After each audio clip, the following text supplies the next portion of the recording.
Hola, muy buenos días a todos. Bienvenidos, bienvenidas. Muchísimas gracias por estar aquí con nosotros desde CEMEFI y gracias a todos los que nos acompañan el día de hoy en esta segunda parte de, pues de este tema tan importante para las organizaciones de la sociedad civil. Tenemos el día de hoy. Quiero agradecer primero que nada a Laura Regis. Muchas gracias a Laura y a Lorena por hacer de este evento inclusivo. Y en este momento me gustaría darle la bienvenida a mi colega Ivonne Canet, quien es mi colega desde el área de RCE. Sin embargo, hoy aquí también representa al Colegio Mexicano de Contadores, con quienes en MEFI tiene un convenio, y es por eso que también podemos traerles pues estos temas tan importantes para las organizaciones. Ivonne, bienvenida, muchísimas gracias por estar aquí el día de hoy y creo que con esto vamos a poder comenzar. Nada más recuerden que el chat general, les pido por favor que a todos nos saluden, nos digan su nombre, el nombre de la institución y desde dónde nos están siguiendo. Ya tenemos a más de casi 100 conectados directamente y ya tenemos a organizaciones que nos siguen desde la Ciudad de México, Chihuahua. Tenemos también de Sinaloa, de Sonora, Guanajuato, en fin. Muchas gracias por estar aquí presentes. Y ya con esto, recuerden que el chat general es para los asuntos generales y ojalá y puedan usar, les pedimos puedan usar el chat de preguntas y respuestas directamente porque es ahí en donde se puede realizar una mejor administración de todas estas dudas. Así que adelante, sin más, comenzamos. Ivonne. Gracias, Cris. Bueno, quiero permitirme presentar a Angélica Leticia Valladares López. Ella es Senior Manager en Anderson Servicios Profesionales SC.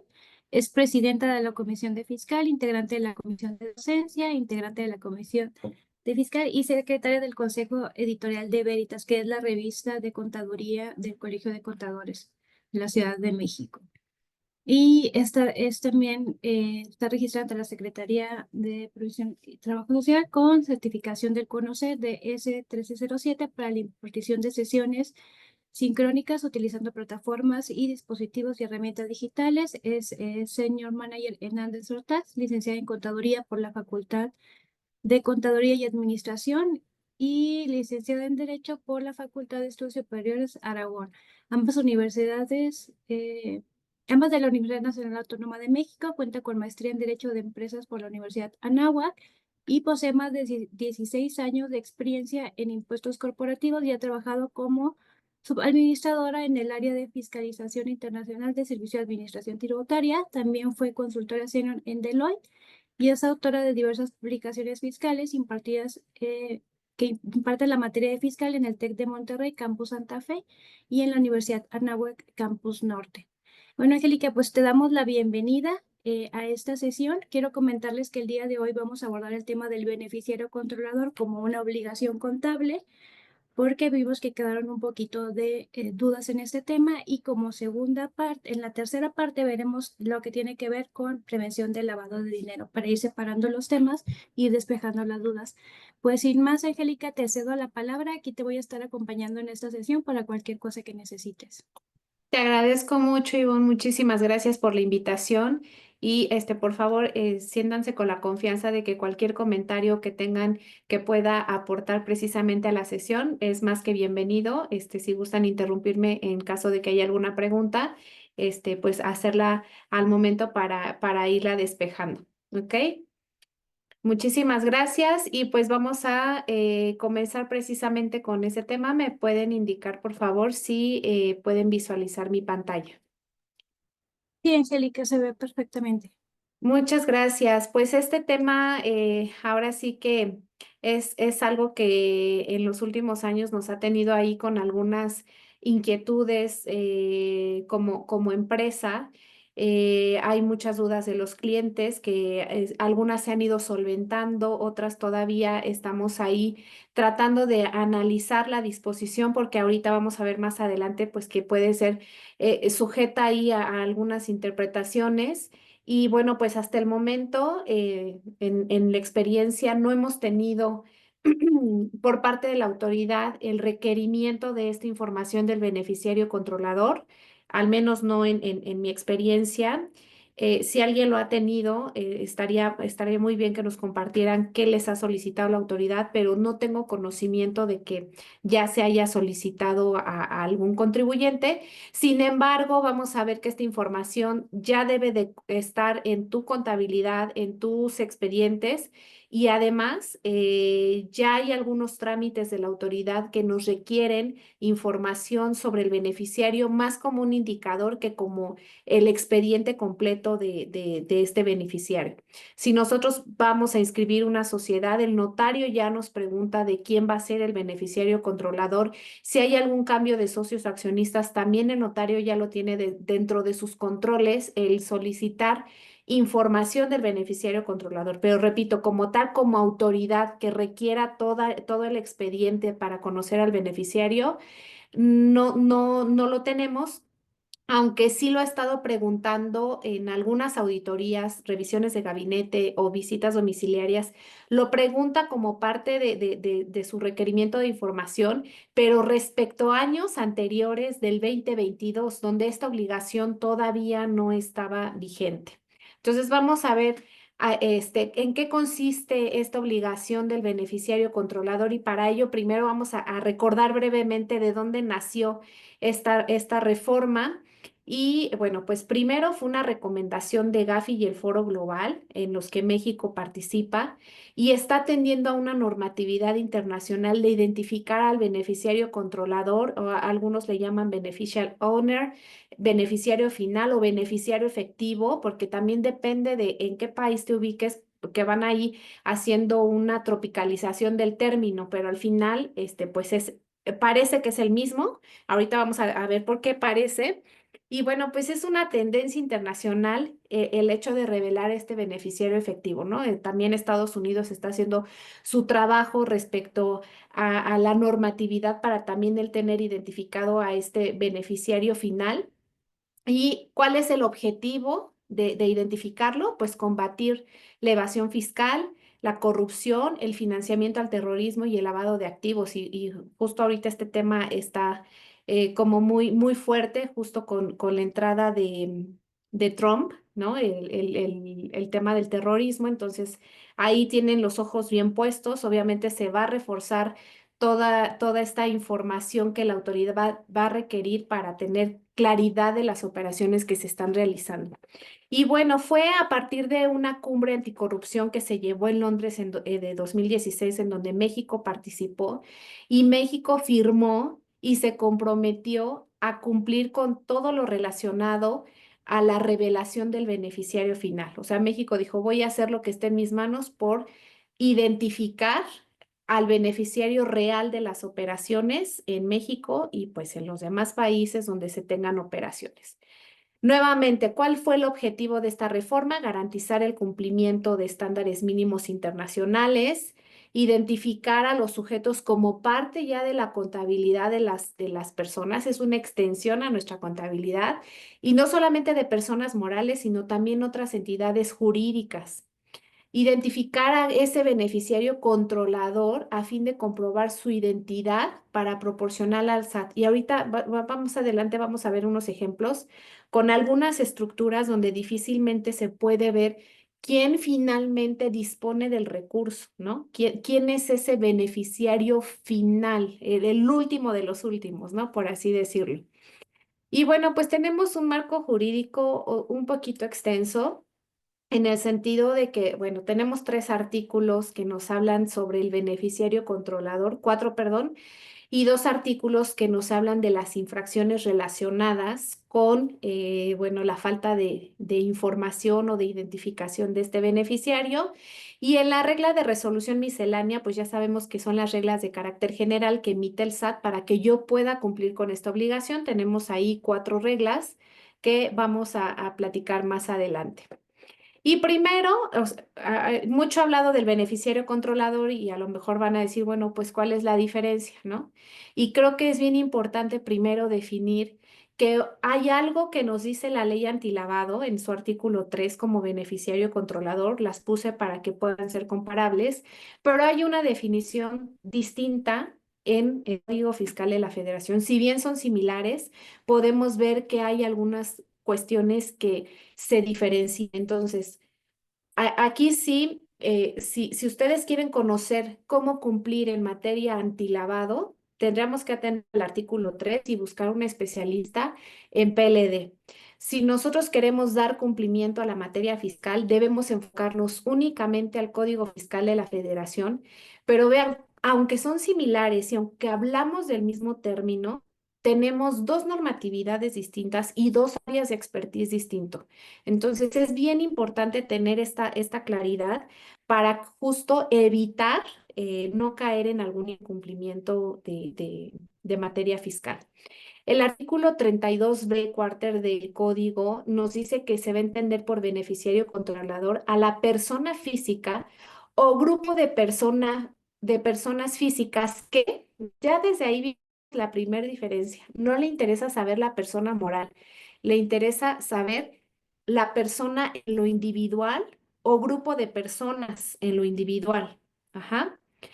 Directamente o por medio de otra u otras o de cualquier acto jurídico obtiene u obtienen el beneficio derivado de su participación en una persona moral, en un fideicomiso o cualquier otra figura jurídica, ya sea, por ejemplo, en Estados Unidos, ¿no? Que hay LLC, LLP, etcétera, pues podemos ver que hay entidades transparentes, figuras jurídicas transparentes que pueden estar cayendo como una persona moral o que pudiera tener el símil. Y bueno, quien goce en última instancia de los derechos, que goce, disfrute el aprovechamiento o disponga de un bien o servicio, puede ser el beneficiario controlador, ¿no? En directa o indirectamente o de forma contingente ejerzan el control de la persona moral. O sea, fíjense, ya nos dio dos definiciones. La primera es quien disfrute, quien goce, quien disponga. La segunda está relacionada con el control directo o indirecto de cualquier persona moral, de cualquier decomiso o cualquier figura jurídica. Y después nos da una definición de qué se entiende por persona física o grupo de personas físicas que ejercen el control. Y entonces ya nos da tres posibilidades de ejercer el control. La primera es imponer directa o indirectamente decisiones en las asambleas generales de accionistas, socios u órganos equivalentes, o nombrar o destituir a la mayoría de los consejeros, administradores o sus equivalentes, aquellos que mantengan la titularidad de los derechos que permitan directa o indirectamente ejercer el voto respecto de más del 15% del capital social. Y fíjense, Angélica, si no- ajá, sí, esto es como muy claro para las personas, digamos, mercantiles, ¿no? Que hay unas acciones, etcétera. Pero el caso de las justo, organizaciones de la sociedad civil, donde no hay una tenencia accionaria, ¿cuáles serían como las formas en que las organizaciones pudieran identificar? Digo, a mí me queda muy claro que, por ejemplo, el que se otorgue un poder para ujú, actuar a nombre de la organización, eso ya te da el título de beneficiario controlador. sí. Pero, ¿cómo, o sea, cómo pueden ellas identificar quiénes son sus beneficiarios controladores, tomando en cuenta esto, que no hay tenencia accionaria? Justo para allá iba Ivonne, porque como bien dices, ¿no? No hay una tenencia accionaria, no hay una participación, o sea, hay partes sociales, ¿no? Pero no tienes como tal un porcentaje sobre la titularidad. Se vuelve complejo en las organizaciones civiles, pero no hay una regla escrita aún por parte de la autoridad. Tengo entendido que inclusive ya se ha estado manifestando a través de los síndicos esta inquietud de, oye, a ver, soy una organización civil, ¿qué hago? Pero pareciera que tampoco hay una regla clara para la autoridad de cómo identificar al beneficiario controlador en una organización sin fines de lucro. ¿Qué es lo que está pasando? Que hay le llaman una prueba de cascada, ¿no? ¿Sabes qué? Si tenemos dificultad para ver quién tiene el control, pues atiende a la fracción primera, de ver quién es el que goza, disfruta y dispone de los bienes o servicios, porque no es que cumplas con las tres, sino el hecho de ser el beneficiario perdón, el que disfruta o goza, ya te vuelve beneficiario controlador. Entonces, muchas organizaciones están yendo por identificar quién disfruta finalmente de esos recursos más que irse por el control, porque es que nadie está obligado a lo imposible y si yo no tengo manera de ver quién ejerce el control, porque como bien mencionas, no tengo una manera de sacar una proporción, porque no tengo una participación accionaria, entonces me voy al supuesto de identificar quién es el que usa, goza o disfruta. En tu experiencia, no sé si has escuchado algún criterio diferente, pero así es como se ha estado manejando. Más sencillo es el tema de quién ejerce el control en las organizaciones de la sociedad civil, pues te vas a quiénes tienen facultades para tomar decisiones a nombre de la organización, quiénes Ujú. has entregado un poder para que actúe en nombre de la organización y en ese momento pues le damos la calidad. Eso también nos lleva a que hagamos un ejercicio de revisión de esos poderes, porque en la práctica pasa que se realizan poderes, pero después no damos de baja estos poderes, ¿no? Y mientras este poder exista, sigue teniendo la calidad de beneficiario controlador y nos da la obligación de cumplir con todo lo que nos pide. Así es, que esa sería en esa prueba de cascada que comentaba hace un momento, ¿no? Primero te vas a ver quién es el que usa, goza y disfruta, quién es el beneficiario por uso, goce o disfrute. Después te vas a la segunda opción que es el control y la tercera opción es como tú lo mencionabas, ¿no? ¿Quién tiene el poder de decisiones, de nombrar, de destituir, etcétera? Ahorita lo vamos a ver justo en una de las reglas, porque justo este artículo menciona, ¿no? El SAT podrá emitir reglas de carácter general para la aplicación de este artículo y vamos a ver esa prueba de cascada donde si no puedo determinar conforme al inciso B, pues puedo aplicar otras, ¿no? Angélica, Y tenemos una sí, pregunta. sí. ¿Cuál es la diferencia entre beneficiario controlador y dueño beneficiario, uno establecido en el código y otro en la ley antilavado?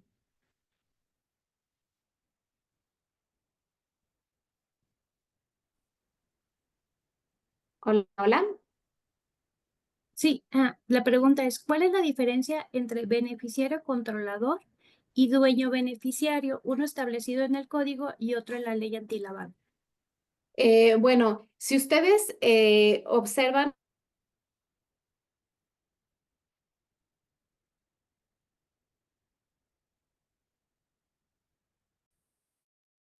Creo que tenemos tengo persona problemas moral, con cuando eso. a través de la de valores por contrato de cualquier otro acto puede, y cuando ustedes comparen estas dos definiciones, pueden ver que en el inciso B, para efectos fiscales nos pide que ejerce el voto respecto de más del 15% del capital social, pero para efectos de la ley antilavado dice que el ejercer el voto respecto de más del 50% del capital social.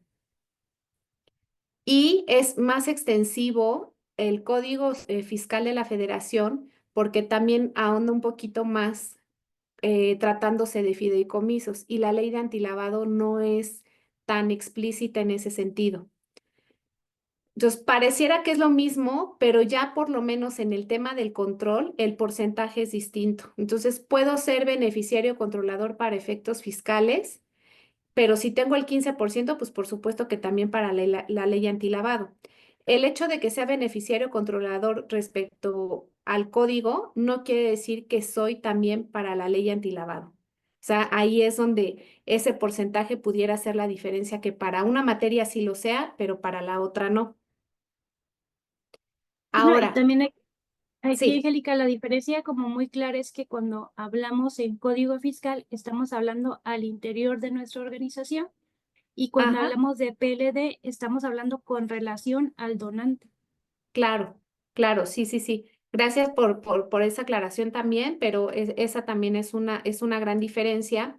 Y justo también ahorita, regresando al tema del control, hay otra disposición dentro del mismo código que de pronto causa confusión, ¿no? Para algunos clientes o contribuyentes, porque dicen, oye, es que ahí habla de una definición de control efectivo, pero fíjate que en el mismo código también hace señalamiento a que cuando te cancelan sellos digitales, pueden restringir temporalmente el uso de certificados de sellos digitales cuando detecten que una persona moral tiene un socio o accionista que cuenta con control efectivo de la misma y cuyo certificado se ha dejado sin efectos por ubicarse en alguno de los supuestos del 17H69 y no haya corregido su situación fiscal. Que dicho socio o accionista tenga el control efectivo de otra persona moral que se encuentre en los supuestos anteriores y no haya corregido su situación fiscal. Aquí nos hace referencia a un control efectivo, pero dentro de esta misma fracción nos establece qué se entiende por control efectivo. Y ahí mismo nos dice que se entiende por control efectivo la capacidad de una persona o grupo de personas de llevar cualquiera de los siguientes actos, que son muy similares a los que leímos hace un momento, pero llama la atención que vean aquí cómo vuelve a regresar al 50%. Entonces, para identificar al beneficiario controlador es respecto más del 15%, pero para la cancelación de sellos me dices que la titularidad de derechos que permitan ejercer el voto respecto de más del 50% del capital social de una persona moral ya no hace sentido, porque entonces puedo tener control efectivo para la cancelación de sellos, pero no control efectivo para el beneficiario controlador, o cómo está considerando la autoridad pues es este parámetro del 50%, ¿no? Porque no es congruente que para unos efectos sí haya control efectivo y para otros no. Entonces, nada más lo quiero dejar ahí, como para que tengamos conocimiento que hay dos definiciones de control efectivo en el mismo Código Fiscal de la Federación, pero que obviamente si llega la autoridad y me pide a mí, datos de beneficiario controlador, pues tengo que atender al artículo porque sería la regla particular, ¿no? A mí me llama la atención que normalmente la autoridad dice, para efectos de este artículo se entiende tal cosa, ¿no? O para efectos de esta ley. Pero en este artículo particular de cancelación de sellos digitales no dice, para efectos de la cancelación de sellos digitales se entenderá por control efectivo, sino simplemente habla de una definición de manera general. Entonces, hago la aclaración, repito, para que no nos quedemos con la idea de, control efectivo es más del 15%, porque tendríamos que ver para efectos de qué. Ujú. Y también algo que el propio artículo 32b cuarter del código menciona es que para que si tengo dudas respecto a la interpretación de beneficiario controlador, puedo acudir a las recomendaciones emitidas por el GAFI, por el Foro Global sobre Transparencia e Intercambio de Información con fines fiscales organizados por la OCDE y a los estándares internacionales de los que México forma parte.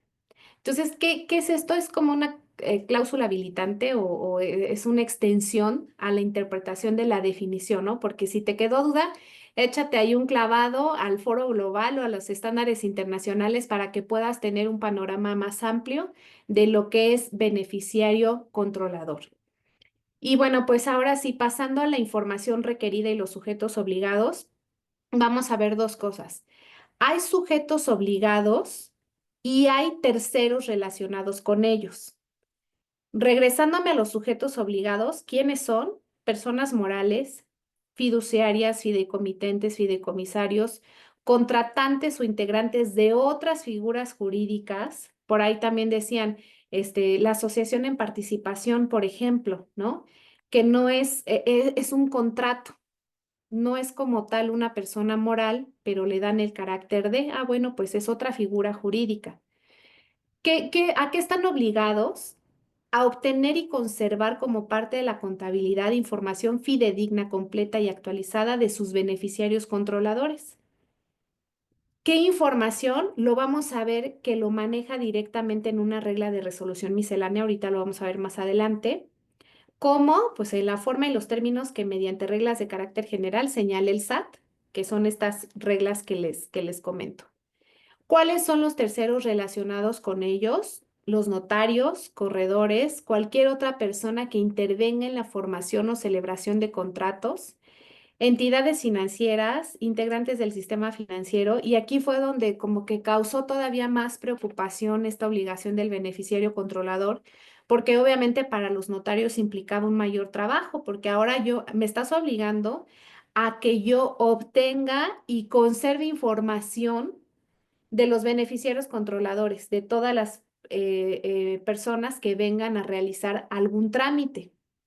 Y obviamente, pues adoptar las medidas razonables a fin de comprobar su identidad. O sea, todavía de que me obligas a yo recabar información de alguien más, quieres que yo adopte medidas para verificar que pues la información es fidedigna, ¿no? Y también otra cosa que preocupó a muchos profesionales, inclusive abogados, fue que cualquier persona que intervenga en la formación o celebración de contratos, pues caían ahí los abogados, ¿no? Porque a ver, si me pides que celebremos un contrato, entonces yo tengo que pedir información de quiénes son los sujetos que se están obligando para ver quién es el beneficiario de ese contrato que beneficia a cierta persona moral o entidad jurídica. Entonces aquí, pues es cuando nosotros empezamos a ver una amplitud mayor de la obligación de identificar al beneficiario controlador. Y esta es la regla que precisamente comentaba hace un momento que le llaman como prueba de cascada sobre los criterios para la determinación de la condición de beneficiario controlador de las personas morales. Primero, tienes que identificar qué personas obtienen directa o indirectamente un beneficio derivado de su participación en la entidad. Si no tienes manera de identificarlo, pues entonces ve qué persona ejerce el control sobre la persona moral o figura jurídica. Pero si tampoco tienes cómo identificarlo, y así lo dice la regla, cuando no se puede identificar, entonces será la persona física que ocupe el cargo de administrador único o de la persona, perdón, administrador único de la persona moral o miembros del consejo o su equivalente. Y también aquí causó preocupación porque entonces ahora nadie quiere ser administrador único ni miembro del consejo, ¿no? Y pues así son los alcances de la identificación del beneficiario controlador. Posteriormente, también nos habla de cómo se va a requerir esta información y también es relevante porque son tres aspectos. Aunque la autoridad no me lo requiera, ya me están diciendo que debe formar parte de mi contabilidad. O sea, debe estar ahí todo el tiempo. La pregunta que valdría la pena analizar es, ¿lo estoy haciendo en las empresas en las que estoy, en las que participo?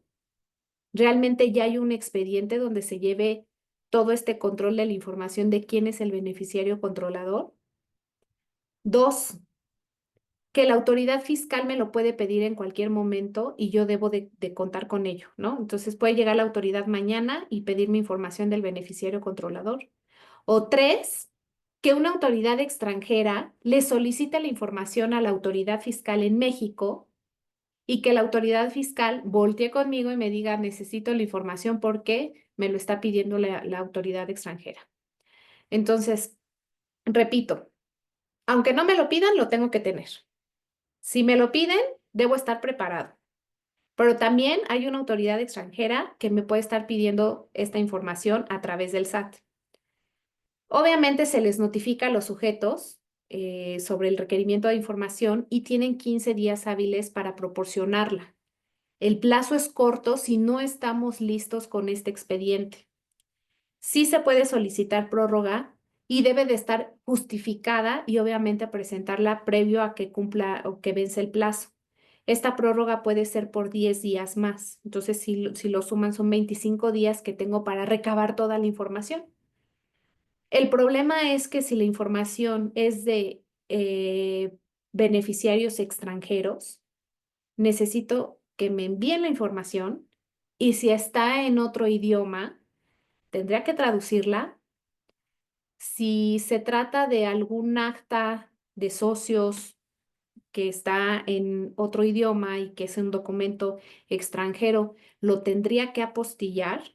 O sea, son procesos que probablemente hay empresas que no los tienen contemplado. Vamos a pensar que llega hoy el SAT y sí tengo la información, pero no tengo la traducción y no tengo la apostilla.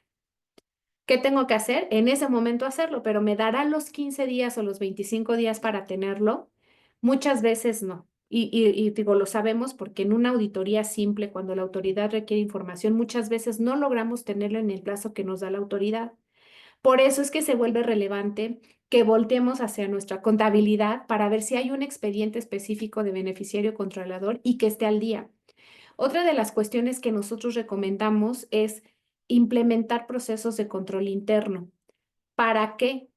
Para que la información se pueda actualizar constantemente, porque cuando hay accionistas extranjeros, normalmente no se entera el contador, el auxiliar, el jefe de departamento de la compañía, ¿no? A veces esa información de cambios accionistas a último nivel solamente lo saben los directivos y eso a veces, ¿no? A veces no se informan de todos esos movimientos. Entonces, si tú tienes la información del año pasado porque crees que es la última, pero no sabes que el día de ayer o hace un mes se vendió la acción y ya ahora ya hay alguien que ejerce el control efectivo o que es el beneficiario final, pudiéramos estar incurriendo en una multa por no tener la información actualizada. Am, ay, ¿me dicen si cambia? Porque siento como que se atoró la pantalla. No, estamos viendo la misma. Ahí está ya. Ahí es que se delató de más. Ahí está. Y esta es la regla 28122, o sea, ahorita que me digan, bueno, pero ¿qué información, no? Ya nos hablaste de un expediente, pero ¿qué debe contener ese expediente? La misma regla 28122 nos dice qué es la información básica que debería de contar un expediente. Nombres y apellidos completos, los cuales deben corresponder con el documento oficial. ¿Qué debo de tener entonces? O sea, no solo nombre y apellido, sino también algo que acredite la identidad, un documento oficial, un pasaporte, visa, o cualquier otro documento o de manera oficial que expide el gobierno del país en el que se encuentra el beneficiario controlador. El alias, por ejemplo, ¿no? Como le llamen, no solamente el nombre y apellido. Fecha de nacimiento, cuando sea aplicable, fecha de defunción, porque la autoridad está considerando que a lo mejor el beneficiario controlador acaba de morir, ¿no? Entonces, demuéstrame que ese que yo pensaba que era el beneficiario ya falleció. Sexo, país de origen y nacionalidad. CURP o su equivalente tratándose de otros países o jurisdicciones. País o jurisdicción de residencia para efectos fiscales. Aquí en el tema de la residencia, ¿cómo acredito la residencia? Pues entonces tenemos que solicitar una constancia de residencia en el país que corresponda o bien conseguir su última declaración de impuestos sobre la renta en el país que lo haya realizado. Tipo y número de clave de la identificación oficial, clave en el RFC o número de identificación fiscal, dependiendo de cada país en el que se encuentre. Y aquí marqué, ¿no? Estado civil con identificación del cónyuge y régimen patrimonial o identificación de la concubina o del concubino de ser aplicable.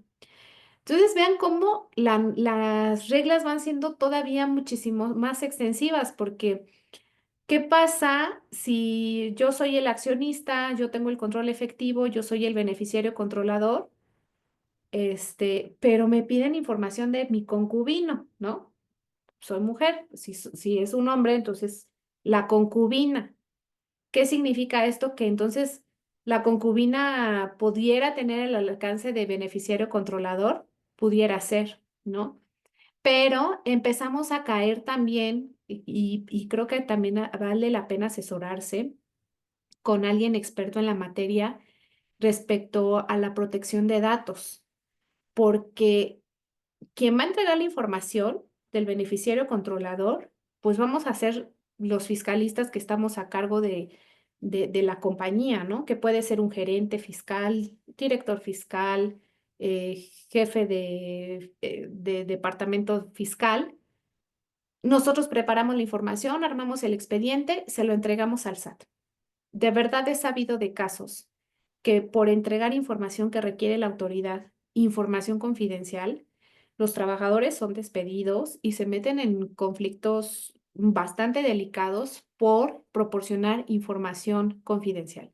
Evidentemente hay una justificación, ¿no? Oye, lo está requiriendo una autoridad competente, pero creo que debería de estar bien documentado qué información sí se puede dar y qué documentación no podría dar porque a lo mejor tengo un convenio de confidencialidad con la empresa y estoy imposibilitado de darla. ¿Ok? Entonces, ahí tengan mucho cuidado con esa parte. Datos de contacto, correo electrónico y números telefónicos, domicilio particular y domicilio fiscal. Inclusive estos datos tan sensibles o tan personales, si tú se los pides al accionista y es un accionista extranjero, puede causar cierta desconfianza de a quién se le va a dar mi información, yo no te voy a dar nada y entonces ya incumplió el gerente de impuestos que tenía que entregar la información al SAT de la compañía, y ya no la entregó completa, ¿no? Entonces después vienen problemas más grandes para la compañía con el SAT porque el accionista decidió no proporcionar toda la información. Entonces, creo que vale la pena hacer bien un memorándum, por así decirlo, un documento de manera oficial, directiva, donde se establezca, oye, mira, con base en las disposiciones fiscales nos están pidiendo toda esta información, te aseguramos que va a estar muy bien resguardada y que se va a proporcionar solamente en caso que la autoridad lo requiera, pero sí lo voy a tener, pero lo va a tener una sola persona, no que lo tenga todo el equipo de fiscal justo para evitar temas de fuga de información de datos sensibles. Ivonne, ¿querías Angélica, comentar algo? sí, fíjate que algo que pasa muy común en las organizaciones es que cuando hacen la solicitud de esta información, pues es el tema, ¿no? De por qué te tengo que dar información tan sensible, ¿no? Y creo que aquí vale la pena que las organizaciones, pues cuando tengan que hacer esta requisición de información, pues hagan una sesión con todas las personas que van a proporcionarla y especificar por qué se tiene que proporcionar, porque también el darles como el conocimiento de la obligación que se está cumpliendo y las implicaciones que se tiene de no cumplirlas, ¿no? Ujú. Ayuda mucho para que sea mucho más fácil el poder proporcionarnos la información. Y otra pregunta como muy recurrente que sucede como en esto es, ¿con qué periodicidad debo de actualizar los documentos, no? Hay documentos que por sí solos podemos determinar la vigencia que tienen, ¿no? Por ejemplo, una identificación, ¿no? Porque tienen una vigencia, porque si te proporciona la credencial del elector o te proporciona el pasaporte, pues tienen una vigencia y eso tengo que estar al pendiente de que esta información esté actualizada, porque como no sabemos en qué momento la autoridad me pueda requerir, pues yo tengo que garantizar que el día que a mí me lo requiera, yo lo tenga actualizado, ¿no? Por ejemplo, el Claro, comprobante de domicilio. Digo, hay que buscar como los mecanismos, ¿no? De ver cómo hacemos para estar como al pendiente, ¿no? Mandarle a nuestros beneficiarios controladores con cierta periodicidad eh, preguntarle, ¿no? Porque pues las condiciones son, ¿estás casado? ¿Ya te casaste? ¿Ya te divorciaste? ¿No? Eso de ver de si ha cambiado tu situación, ¿no? claro. También el tema del el régimen fiscal, ¿no? Porque puede la persona cambiar su régimen de un momento a otro, que es Ujú. información que también tenemos que tener ahí a la manita. Pero, ¿qué nos sugieres como o qué características debemos de cuidar en los documentos? ¿Con cuánto tiempo tengo que estar cambiando el comprobante de domicilio, la identificación? Entiendo que los documentos que nos dan, porque también hay una parte donde te preguntan el documento que te da la digamos, la característica de beneficiario controlador, el documento que te elimina esa característica de beneficiario controlador, que uno pues puede ser el acta constitutiva de la organización y puede que en otro momento pues un acta de asamblea protocolizada que me quita, ¿no? Pero ¿qué nos puedes como dar aquí de recomendaciones para estos documentos que no tienen una vigencia como tal? Sí, mira, nosotros, o sea, hemos llegado al punto de recomendarlo cada mes, ¿no? Porque inclusive para efectos a veces de la emisión de una factura, cada mes te están pidiendo la constancia de situación fiscal, por ejemplo, para validar que no hayas cambiado, como bien dices, de domicilio, de régimen, o alguna otra situación jurídica. Pero es un costo excesivo administrativo para las empresas el estar designando una persona que tenga un checklist y que cada mes esté verificando eso. A lo mejor para muchos dicen, pues no es mucho tiempo el que que le lleva, pero vamos a pensar que necesitas documentar el comprobante de domicilio y lo pides al área y te lo manda 3 semanas después, pero a la siguiente semana ya le tienes que pedir el del otro mes, ¿no? Entonces, pues va a decir, ¿ya para qué te lo mando? Si pues ahora te tengo que mandar el actualizado y si se me olvidó y a lo mejor resulta que 4 semanas después te mando el anterior que me habías pedido, pues se ha decidido que lo ideal sea cada bimestre, ¿no? Cada bimestre estar repasando esta información de, oye, hubo enajenación de acciones, cambiaste de domicilio, em, como dices tú, ¿no? Te divorciaste o te casaste, cambiaste de correo electrónico, número telefónico, a lo mejor no el domicilio fiscal, pero sí el particular. O sea, toda esta información tenemos que tener como un checklist para irle poniendo palomita, que ahora ya hay sistemas muy tecnológicos que puedes irle, ya no en papel, o sea, a lo mejor ahorita me visualicé con una hoja y palomeando todo, pero pues a lo mejor ya tenemos un sistema muy adecuado donde se puede ir cargando inclusive a veces información automática, ¿no? De oye, a ver si en mi sistema contable jala el recibo de teléfono que ocupas para registrar el pago, ¿no? Del beneficiario controlador. Es una cuestión de implementación y también nos hemos estado pegando mucho con las áreas de tecnología precisamente para evitar horas hombre y mejor que quede ya algo de manera automática, lo que pueda ser automático, evidentemente hay cosas que por más que uno quiera, ¿no? Por ejemplo, el CURP, ¿no? Si yo le digo que sí sigue siendo el beneficiario controlador la misma persona, que haya algún robot que me descargue el CURP de Segov, ¿no? O que me descargue el comprobante de domicilio de manera automática de mi estado de cuenta. Digo, estoy hablando ahorita al aire, pero justo ahorita nos están ayudando mucho los de TI para implementar estos procesos de manera automática y que no requieran tanto tiempo para las empresas y que puedas tener la información mucho más actualizada sin decir, ay, se me olvidó pedir la información del beneficiario controlador y me la mandan 15 días después, 3 semanas después, un mes después o nunca me la enviaron, ¿no? Y en esa espera de, es que no me ha llegado la información, pues a lo mejor ya se nos perdió el control. Por eso hay una regla, no sé si la tengo por aquí más adelante, que nos pide, o sea, no solamente esta información, sino cuáles son los procesos de control interno que llevas tú a cabo como organización de control interno para identificar el beneficiario controlador y entonces es donde sacas el checklist con el cronograma de cada cuando revisas la actualización de la información para que el SAT vea de, ah, sí, estás constantemente, entonces tengo como mayor seguridad de que esta información está actualizada, ¿no? Sería un poquito tener como un pequeño manualito de ese proceso, ¿no? De cómo Exactamente. realizar. Exactamente, es la sugerencia tener un manual y un checklist donde podamos ir palomeando qué sí está y si hay algo que pedí del beneficiario extranjero, no me lo ha pedido, por ejemplo, cómo compruebo su residencia fiscal, no me ha mandado su declaración ni la constancia y no es algo que a lo mejor me vaya a enviar de manera inmediata. Bueno, ¿cuándo volviste a preguntar? ¿No? Porque muchas veces sí, ya la pedí, pero tú dices, pues ya la pedí, no me la han enviado. Sí, pero ya insististe. O sea, cada cuándo vuelves a recordar a la gente que te debe la información del beneficiario controlador y es parte del proceso de control interno, que sería el manual que tú comentas, Ivonne. Ese manual va a ser tu control interno que puedas estarle proporcionando al SAT cuando te lo pida.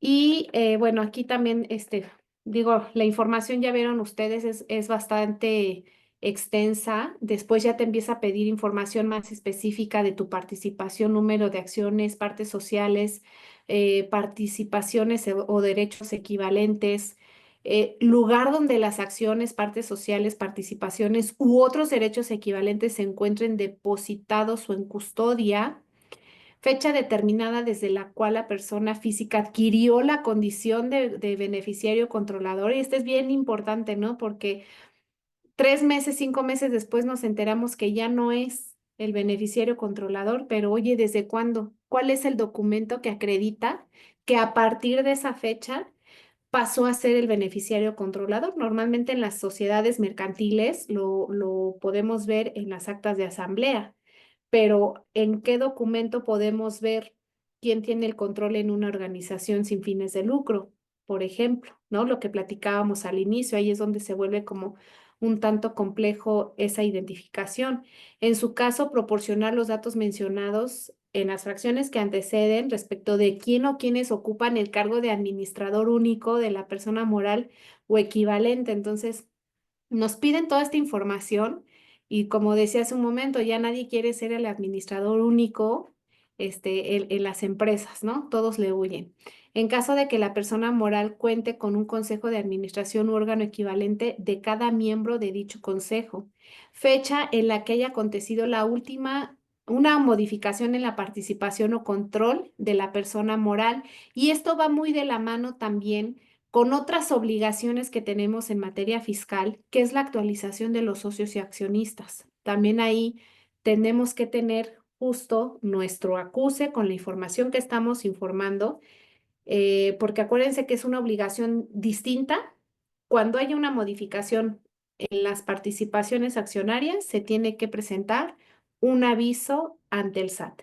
Ese aviso va a ser también parte de este expediente de identificación del beneficiario controlador. ¿Qué tipo de modificación de la participación o control de la persona moral, fideicomiso o cualquier otra figura jurídica? Es decir, ¿fue por una enajenación de acciones? ¿Fue porque se fusionaron o fue porque se cindieron? ¿O qué pasó que hubo una modificación en la participación? La fecha de terminación, así como empieza uno nuevo, pues alguien terminó, ¿no? Entonces, todo eso tiene que estar súper bien amarradito, pero también esta regla viene a establecer un concepto que causa confusión, porque dice, en los casos de cadena de titularidad o cadena de control a que se refiere la regla 28120, se debe contar adicionalmente con la siguiente información. Y entonces ya me da otro listado de aquellos que tengan la cadena de titularidad o de control. Y ahorita vamos a ver precisamente, bueno, más adelante, vamos a ver, bueno, me voy a brincar un poquito para mostrarles un ejemplo de cadena de titularidad o de control. Este es un ejemplo ilustrativo que tomé precisamente del Banco Interamericano de Desarrollo, donde identifican un vehículo jurídico complejo, por así decirlo, porque se observa que participan distintos países y que hay una persona en cada uno de los países con figuras distintas, ¿no? Una persona que es fideicomitente de un fideicomiso, el fideicomiso está como accionista nominal de una sociedad de responsabilidad limitada. Esa sociedad de responsabilidad limitada tiene acciones al portador de una sociedad anónima y esa sociedad anónima es accionista de otra sociedad anónima. Este es un ejemplo así tomado tal cual de ese documento que es un documento oficial, pero ahí se observa claramente cómo hay accionistas nominales donde una persona presta su nombre para figurar como accionista o propietario en nombre de otra. Entonces aquí muchos preguntarán, ¿a poco eso se puede? Bueno, está prohibido en algunos países, pero está permitido en otros. Entonces, hay gente especialista que te dice, oye, pues que el accionista nominal esté en Japón, estoy hablando al aire, ¿eh? En Japón, porque en Japón no está prohibido el accionista nominal, ¿no? Pero también hay acciones o títulos al portador. Cuando una sociedad emite acciones al portador, pues ¿quién es el propietario? Quien tenga la tenencia de esas acciones, ¿no? Entonces, pueden tener, pueden no tener nombre, pero a ver, te voy a compartir una acción y como es al portador, pues entonces ya cambió el beneficiario. Y es aquí donde pues se vuelve complejo identificar quién controla la entidad cuando hay acciones al portador o cuando hay accionistas nominales, pues hay alguien que prestó su nombre, pero no necesariamente es el beneficiario controlador. ¿Qué busca precisamente esta normatividad fiscal? Identificar el último del último, ¿no? O sea, ¿quién es el último que va a disponer de ese recurso o de ese beneficio? Y a eso es a lo que nos referimos en cadena, perdón, ahí, ahí.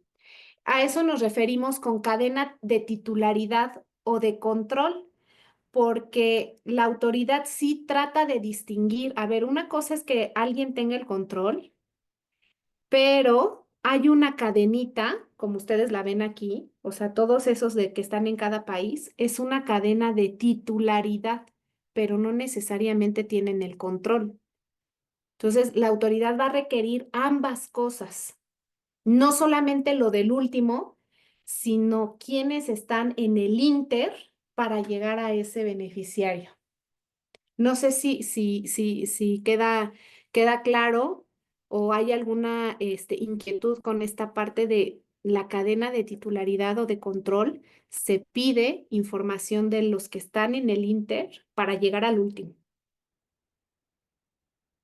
No tenemos ninguna pregunta, pero creo que, o sea, como en resumidas cuentas, es identificar, o sea, tenemos que llegar hasta identificar a la persona física que va a estar detrás de una persona moral, ¿no? Pero pues vamos a ir diciendo como avanzando pasitos y llegamos a la moral. Oye, pues ¿quién te integra? Ah, bueno, pásele, te presento a mis integrantes, ¿no? Y entonces ya Ajá. identificas a las personas físicas, ¿no?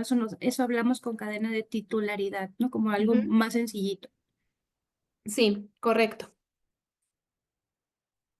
Y bueno, pues ahora viene la información de terceros, porque hay una regla específica para ellos, para los notarios específicamente, y nos dice, los notarios, corredores y cualquier otra persona que intervenga en la formación o celebración de contratos o actos jurídicos que den lugar a la constitución de personas morales o celebración de fideicomisos o de cualquier otra figura jurídica, estarán obligados, con motivo de su intervención, a obtener y conservar, además de lo que señalé en las dos láminas anteriores, datos de identificación de la notaría, correduría, oficina, así como de la persona titular de ellas ante quienes se haya formalizado el contrato o acto jurídico que dio lugar a la constitución de estas personas morales o figuras jurídicas, la fecha de la constitución o celebración conforme a la escritura, acta, póliza, minuta o similar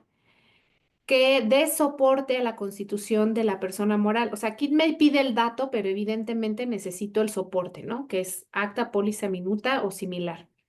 Nombre completo de quienes constituyen, integran o son parte de la persona moral conforme al acta constitutiva o escritura pública y o participaron en la celebración del fideicomiso o figura jurídica. El importe del capital social de la persona moral conforme al acta constitutiva o escritura pública.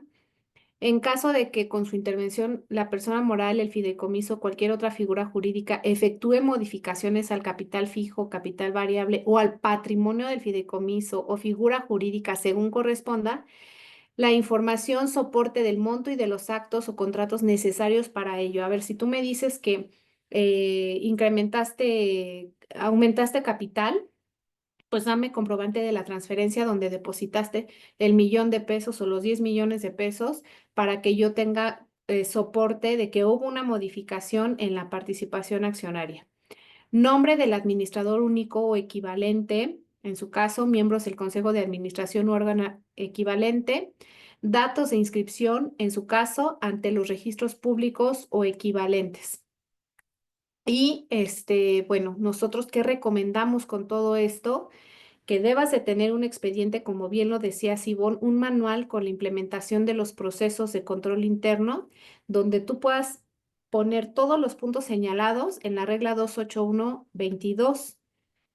Pero si eres notario, corredor público o abogado que intervino en la celebración de algún contrato de alguna figura jurídica, pues entonces tienes que atender a lo señalado en la 281-23, que es todo lo anterior. No obstante, la autoridad también tiene la facultad de realizar intercambio de información. O sea, no me basta con tu expediente y tu control interno. También puedo hacerme llegar de información porque yo, autoridad, voy a celebrar convenios de colaboración o de intercambio de información. De hecho, ya los tiene. ¿Pero con qué finalidad? Pues para corroborar la exactitud y veracidad de la información con la Comisión Nacional de Seguros y Fianzas, con la CONSAR, con la Comisión Nacional Bancaria y de Valores, con la Unidad de Inteligencia Financiera. Y yo me hago llegar de la información de ellos para yo también realizar mis propios cruces y verificar que lo que tú me estás diciendo que es el beneficiario controlador, pues yo pueda ver si efectivamente es correcto o actualizado. Ahora, ¿qué pasa con esta información cuando se actualiza?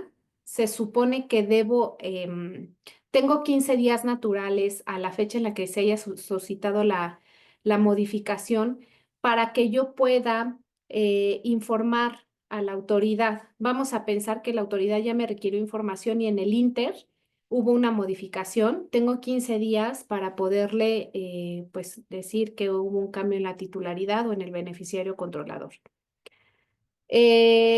La regla 281-21, como bien lo vimos más atrás, me dice cómo puedo identificar mecanismos para identificar, obtener y conservar la información actualizada. Tengo que hacer esta cadenita de ver quién es el titular, quién tiene el control y qué documentos necesito para validar esa cadena de titularidad y esa cadena de control. Perdón que haga mucho énfasis en estos dos conceptos, pero lo que hemos visto en algunas empresas es que se enfocan al control únicamente, pero se les olvida que en el Inter hubo 3 personas que intervinieron para llegar al beneficiario final y también necesitan información de esa cadena. Este es otro ejemplo, o sea, ¿cuál es la finalidad de identificar esta cadena de titularidad o el control? Aquí estoy tomando un ejemplo de la OCDE, que es en realidad parte, o sea, nació por esquemas como este que estoy mostrando, es un caso real que tomé de la OCDE, donde hay una empresa en Canadá que le realiza pago de dividendos a una compañía en los Países Bajos, pero los accionistas de Países Bajos, está uno en Reino Unido y otro está en Suecia. ¿Cuál sería la tasa de retención a aplicar de impuestos sobre la renta? Pues había de todo, ¿no? O sea, hay contribuyentes que dicen, no, pues mira, si tú pagas dividendos de Canadá a Países Bajos, tú puedes aplicar la retención del 5%.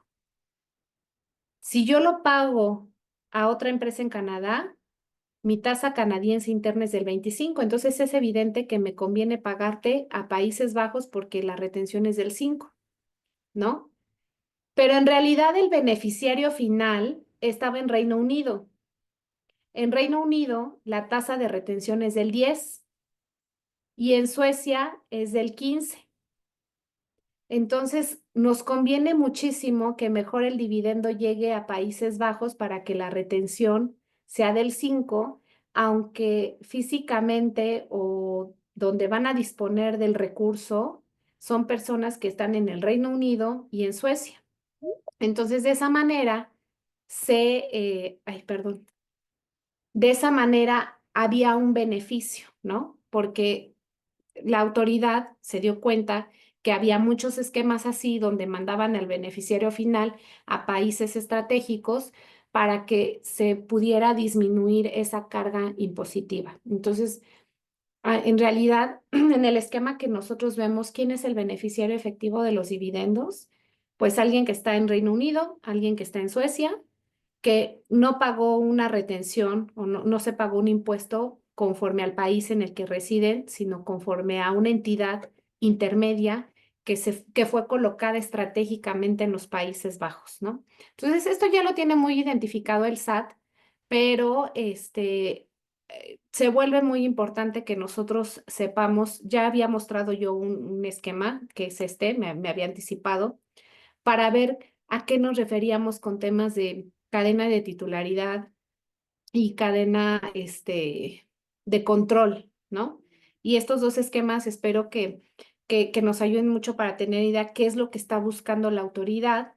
Y aquí ya estoy dejando cuáles son esas infracciones por no tener la información, por no obtener, no conservar o no presentar la información de los beneficiarios controladores, pues puede ir de 1,5 millones a 2 millones, por no mantener actualizada la información relativa a los beneficiarios controladores de 800 a 1 millón, por presentar la información de los beneficiarios controladores de forma incompleta, inexacta o con errores. O sea, esta también debería de preocuparnos, porque a lo mejor hay quien dice, pues yo sí la tengo, ¿no? Ya tengo mi expediente y tengo mi control interno, pero está incompleta, inexacto, con errores, puede ir de 500,000 a 800,000 pesos.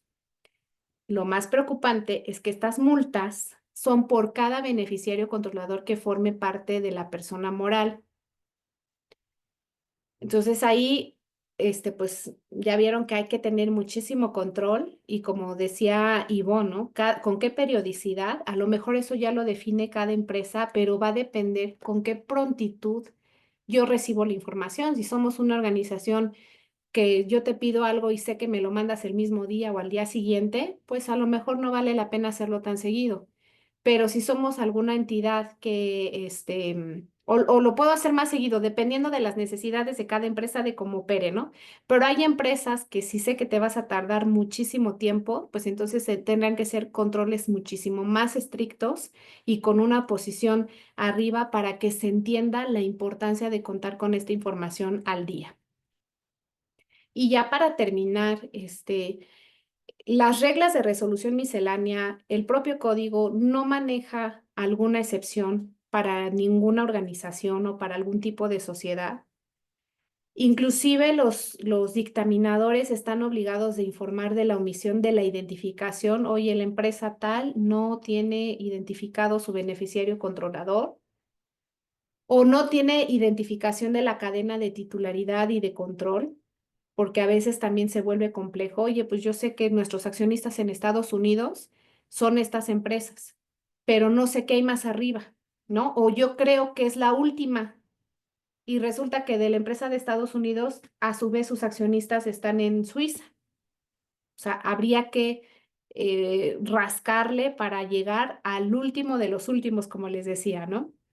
Hay una dificultad de identificación en los fideicomisos porque de pronto dicen, pues, ¿quién es el beneficiario controlador, el fideicomitente o el fideicomisario o el que administra? Pues muchos van a decir, pues el fideicomisario, ¿no? Pero valdría la pena analizar quién de los fideicomisarios, porque a veces también el fideicomitente es fideicomisario, entonces cómo se mide ahí el tema de beneficiario o tema de control. Vale la pena analizarlo.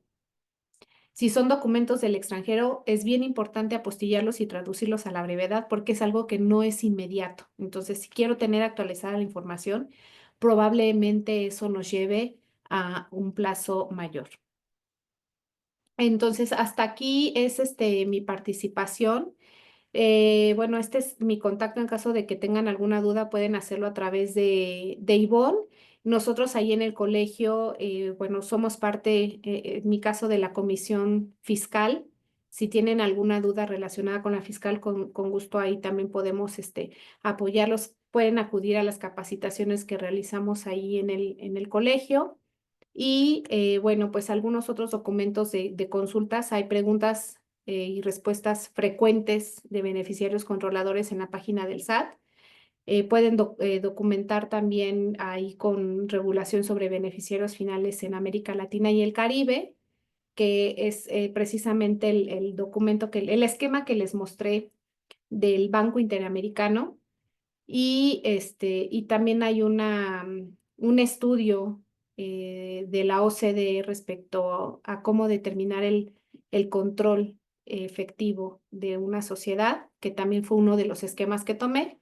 Y bueno, pues hasta aquí, Ivonne, no sé si tenga alguien alguna duda o comentario. Creo que no tenemos preguntas. No, no hay ninguna pregunta. Ok. Bueno, espero que sea porque todo claro.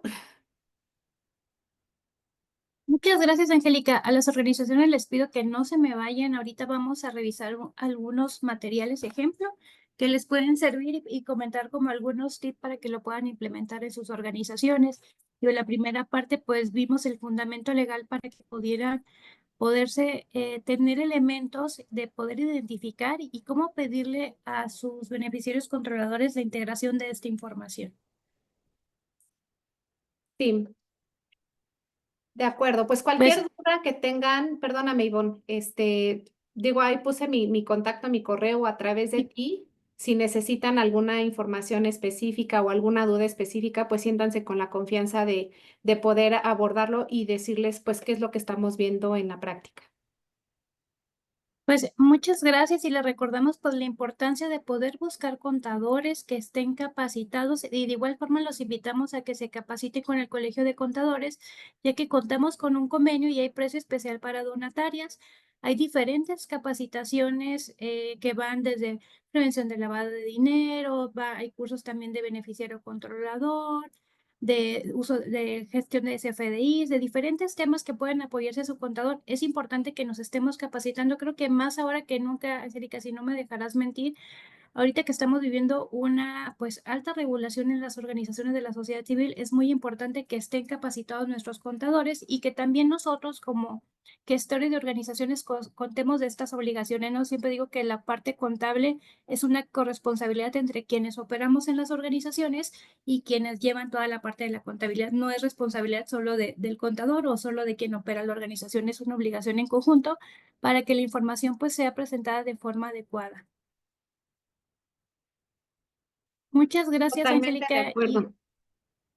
un gusto haberte tenido aquí con nosotros y esperamos que en otro momento nos puedas acompañar con otros temas. Sé que dentro de la Comisión de Fiscal manejan algunos otros temas de temas controvertidos de las organizaciones de la sociedad civil y podamos estar aquí platicando con todas nuestras organizaciones. Muchísimas gracias, un placer y pues sí, ojalá que haya oportunidad de seguir participando con ustedes. Gracias. Hasta luego, Angélica, que estés muy bien. Gracias.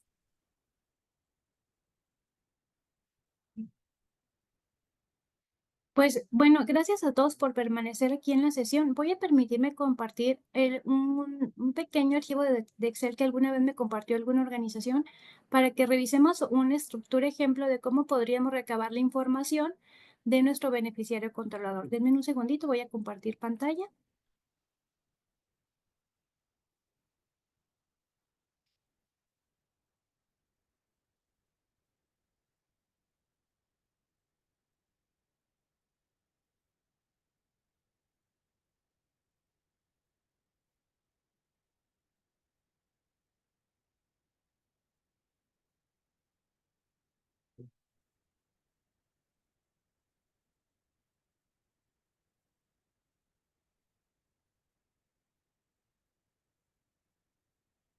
Confirman con una reacción si ya están viendo mi pantalla.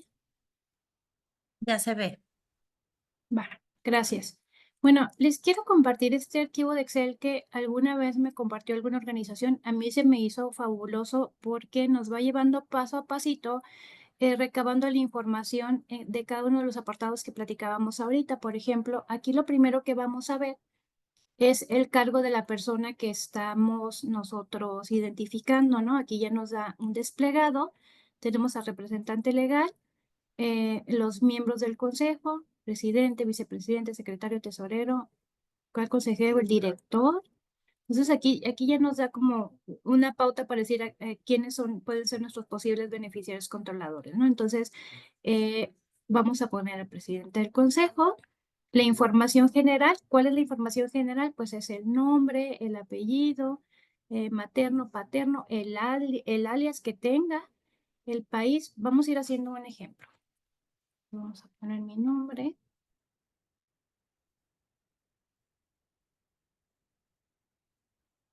Cris, no sé si los puedes compartir este Excel en el chat para que lo vayan descargando, Sí, un momento.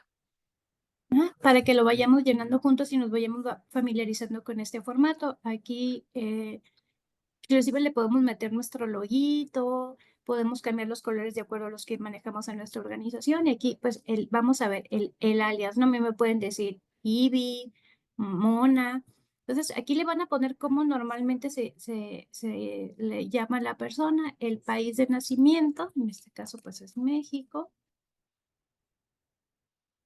La fecha en que nací, el sexo, aquí también tenían desplegado, aquí podemos ver. Pero y toda esta información es información general. Entonces, esta información que yo coloque aquí la tengo que respaldar con un documento físico. Entonces, ¿cuál documento? Si me pueden poner ahí en el chat, ¿qué documentación necesitaría yo recabar para poder justificar este apartado?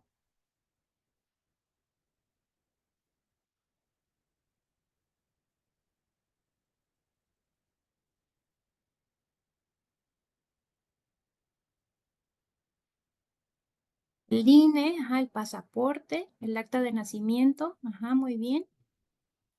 La constancia de situación fiscal, sí, puede ser también.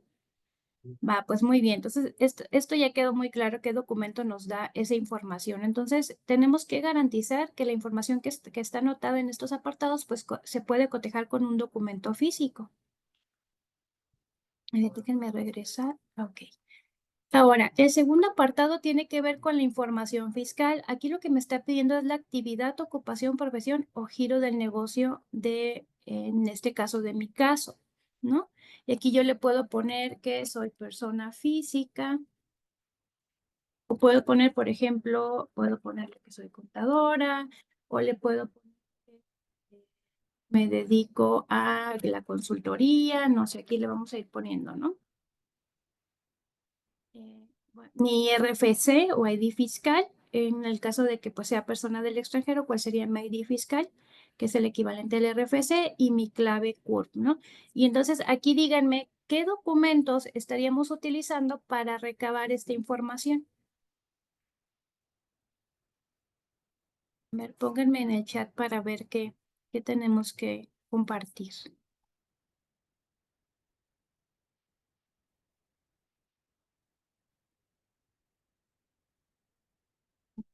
A ver, ¿qué está? La constancia de situación fiscal, ajá.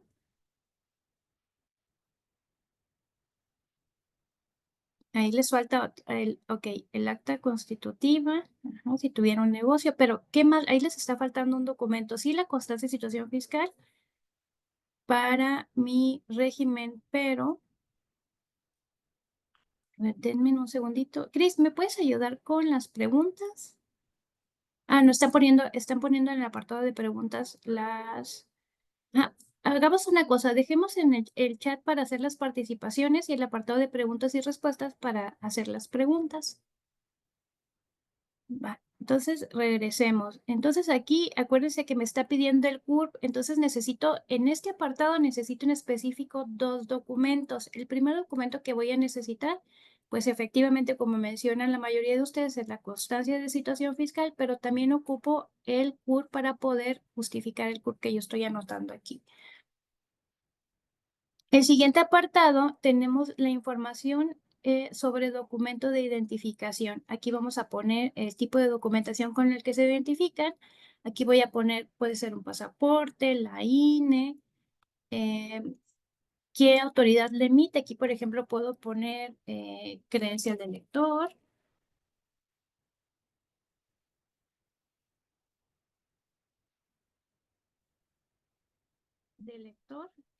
La autoridad emisora, pues le vamos a poner el INE.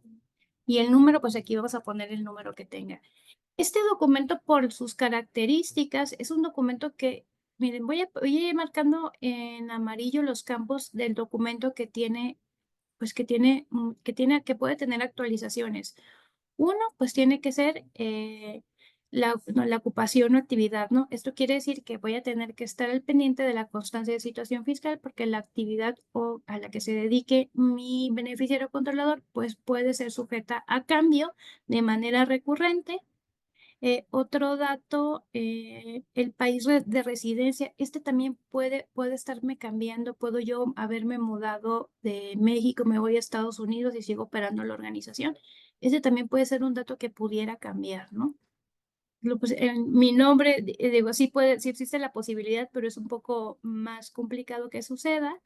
Entonces voy marcando en amarillo todo lo que tenemos que ir cuidando. Este documento también puede cambiar porque puede pasar que yo pierda mi credencial de lector, entonces este número ya no es el correcto, ¿no? Entonces, esto es lo que tenemos que cuidar y sí hacerle muy claro a nuestro beneficiario que tiene que estar notificándole cada cambio que suceda en estos apartados. Porque a lo mejor ya no tiene la INE, pero está en trámite y a lo mejor me dice esta INE ya la di de baja, entonces te voy a proporcionar el pasaporte. El pasaporte también es un documento que tiene pues un periodo de vigencia y yo sí me tengo que cuidar que estos documentos los tenga vigentes. Y el siguiente apartado, a ver, preguntas y respuestas, no hay, ¿verdad, Cris? Va, sigo avanzando. Ok, el siguiente Y yo te voy apartado. diciendo ahorita, bueno, aquí hay uno, ¿durante cuánto tiempo debe de mantener actualizados los documentos? Aquí lo que es importante es que la obligación establece que tenemos que integrar el expediente de beneficiario controlador, pero no sabemos en qué momento no lo pueda requerir la autoridad, ¿no? Como comentaba Angélica hace un momento, dice que ellos por práctica en el despacho, pues lo que hacen es tener un seguimiento mes a mes o cada 2 meses, pero lo que sí es que podemos ir calendarizando como ciertos documentos. Por ejemplo, si yo tengo la INE, a lo mejor o tengo el pasaporte, pues tengo que calendarizar que a tal fecha, una fecha antes del vencimiento, pues yo le voy a recordar a cierto beneficiario que ese documento ya venció, ¿no? Pero sí tenemos que tratar de estar lo más al pendiente de esta información, porque si me la pide mañana y resulta que mi beneficiario controlador anda en Europa de vacaciones, pues difícilmente me la va a poder proporcionar. Entonces, hagamos una revisión de manera recurrente. Yo creo que algo que comentaba Angélica, pues es que ya existen algunas plataformas para poder dar un seguimiento como automatizado. Si no estamos en posibilidad dentro de mi organización de hacer una inversión para eso, yo creo que algo muy sencillo que pudiéramos hacer es programar correos para nuestros beneficiarios, donde les estemos recordando periódicamente y esperar una respuesta de parte de ellos de algún cambio o notificación. Bueno, seguimos con el documento. El siguiente apartado tiene que ver con la información de contacto y localización. Aquí vamos a establecer el domicilio particular, el domicilio fiscal, que esos también pues pueden cambiar, correo electrónico y teléfono. Estos son datos que pueden ser susceptibles de cambio. ¿Qué documentos podemos integrar para poder justificar este apartado? A ver, pónganme en el chat. Los leo.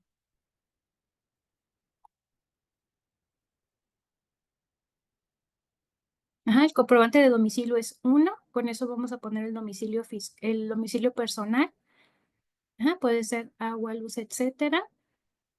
La constancia de situación fiscal la volvemos a requerir en este apartado para el domicilio fiscal. Ajá.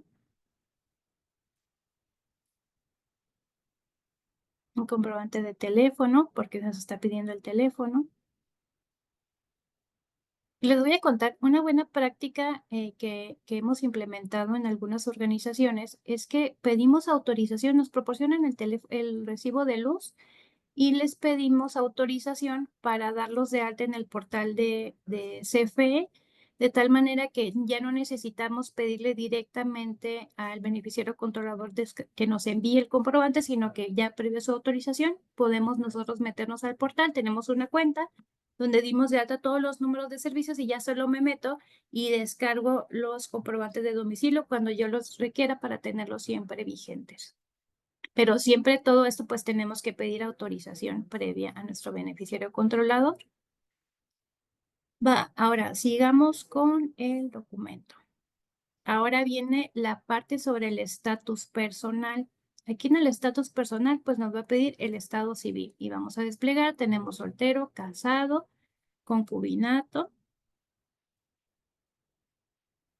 Y luego aquí vamos a poner el régimen patrimonial que le solicitamos, si está en sociedad conyugal, está en separación de bienes o no aplica, ¿no?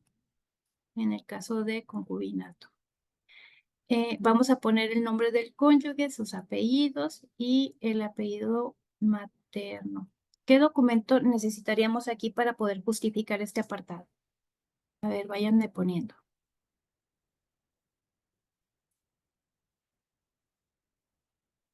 Acta de matrimonio, sí. Ajá. El caso de que esté casado.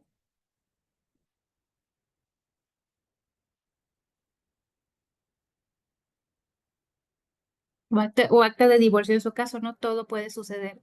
Acuérdense que estamos requisitando los nombres de nuestro cónyuge. ¿Qué documento, qué documento nos podrían proporcionar aquí? Jacqueline, el formato ya lo compartieron. Cris, está compartido en el chat, ¿verdad? Para que lo descarguen. Aquí en el chat está aquí arribita. Sí, Sí, lo buscas en el chat, de igual forma se les va a compartir, los podemos compartir vía correo. No en este momento, pero sí a todos los que se registraron. Le podemos pedir un CURP o la credencial del lector también podría ser un documento que nos podría proporcionar para validar que los nombres estén correctos, identificación oficial. Sara y Beth, perfecto. Ahora, el siguiente apartado tiene que ver con la información de participación en la persona moral. Pues aquí vamos a poner el cargo que se desempeña dentro de la organización. Esto ya nos está pidiendo información de la donataria en la que estamos participando, organización de la sociedad civil. La forma de participación es directa o indirecta. En este caso, si somos persona física, pues nuestra participación va a ser directa. Y aquí nos está pidiendo el número de acciones. Este caso no aplica porque, pues, como saben, este formato está hecho para personas para organizaciones sin fines de lucro donde no hay acciones, pero también para personas morales, porque recuerden que esta obligación es para personas morales y existen las personas morales con fines lucrativos y con fines no lucrativos. En el caso de personas morales con fines lucrativos, pues sí puede existir la posibilidad de tenencia accionaria. En nuestro caso, pues no aplica, ¿no? Este apartado no lo vamos a llenar. Lo de la serie, la clase, valor nominal, tomen nota que esto no lo llenamos nosotros y donde las acciones, partes sociales, pues tampoco aplican, ¿no? Porque no tenemos partes sociales. Y luego vamos a irnos al apartado de información sobre el estatus del rol como beneficiario controlador. Aquí ya estamos buscando, identificando qué documento nos da la calidad de beneficiario controlador.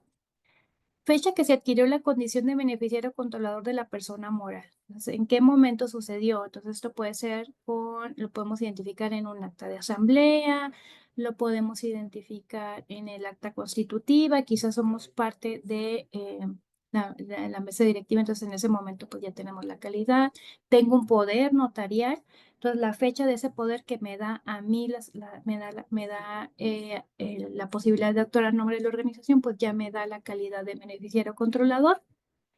Fecha en que haya acontecido una modificación, puede suceder que dentro de mi organización pues ya no soy el presidente, entonces en ese momento pues hubo una modificación porque ya no tengo, por ejemplo, voz y voto dentro de la organización, me separé de la organización, el poder se me revocó. Entonces esa fecha de modificación la tengo que anotar aquí.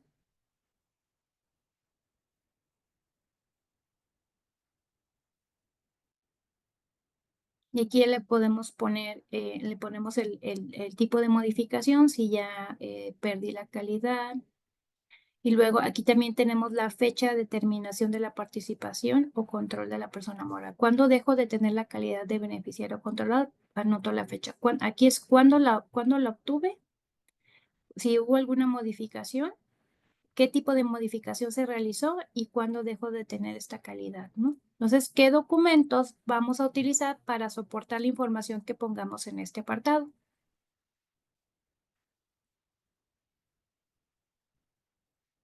A ver, los leo en el chat. El acta constitutiva, ya se los dije, se las puse facilita. Acta de asamblea, ajá.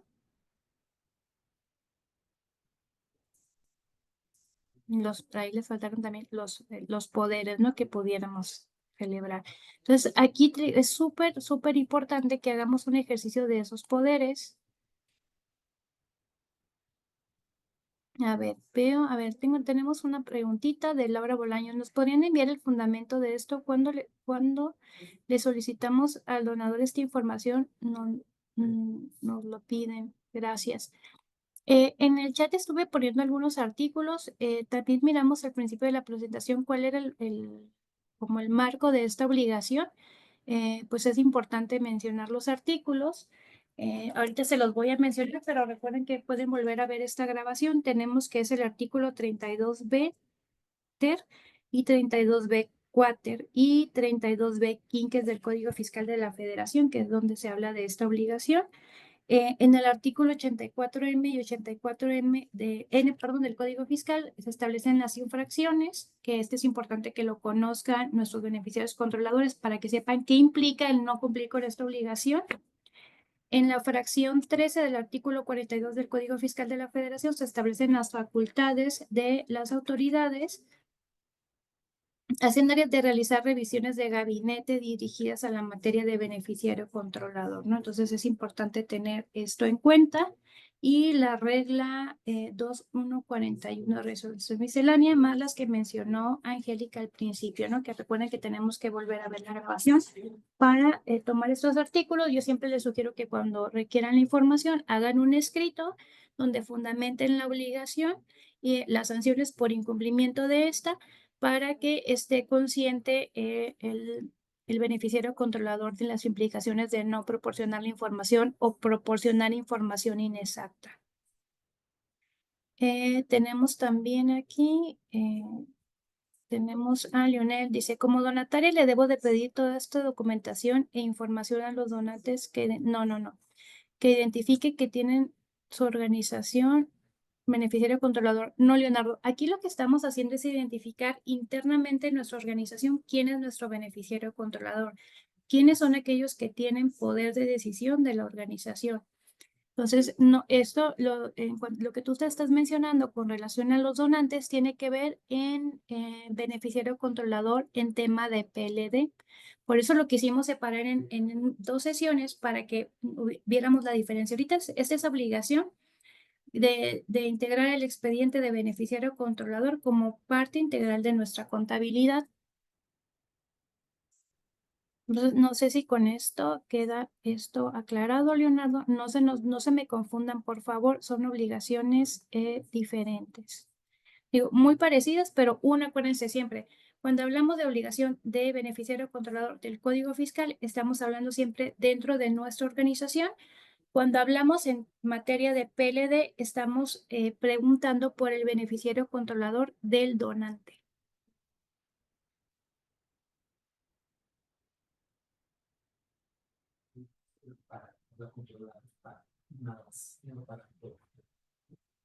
A ver, dice Mariana Reza, no le permite descargar el formato del chat. No te preocupes, Mariana, se los vamos a compartir. Nada más veme siguiendo el hilo para que tomes nota de los campitos que tenemos que llenar.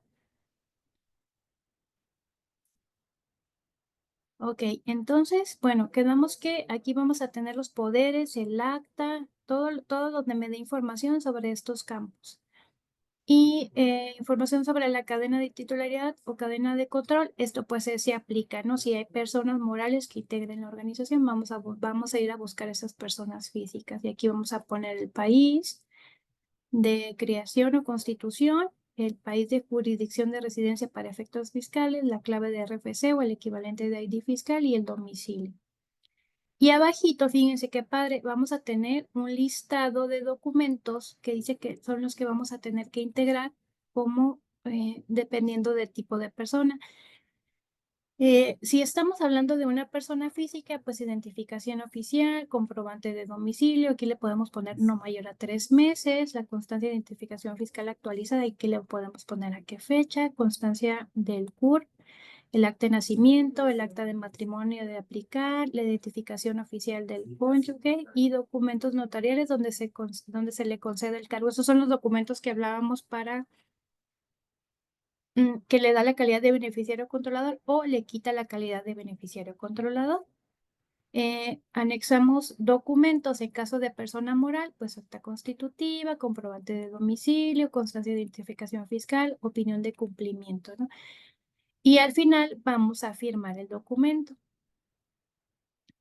Aquí yo le sugiero que podemos hacer dos cosas. Puede proporcionarnos información, se lo puedo enviar yo este formatito y le pido que me lo llene el donante o le pido la información y lo lleno. Pero es importante que si se lo mandamos, pues pedirle que por favor nos firme desde que declara bajo protesta de decir verdad, pues que esta información es correcta, ¿no?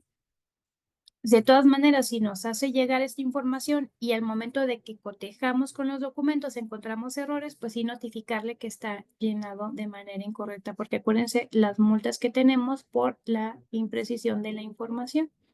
Entonces, este es un formatito que les puede servir. A mí es de los que más me ha gustado para esto y podemos ir haciendo las pestañitas aquí por cada uno o les mandamos la información y este inclusive pues lo preparo para que el momento de que lo haga PDF lo pueda imprimir y yo lo puedo llenar y se lo mando al donante y le pido la firma. Entonces, pues nos vamos a poner creativos para recabar información.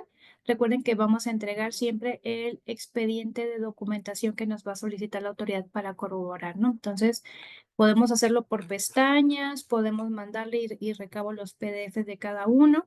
Y lo que es importante es que pues genere la estrategia de seguimiento. La estrategia de seguimiento pues puede ser que yo programe los correos con los documentos que ya sé que tienen una fecha de vigencia un mes antes. Puede que haga un correo genérico donde yo le envíe toda la información al donante y le diga que si ha tenido algún cambio en estos temas. Y lo puedo programar que se los mande cada mes, cada 2 meses, digo, dependiendo, ¿no? Usted, pues cada uno, perdón, donantes con sus beneficiarios controladores.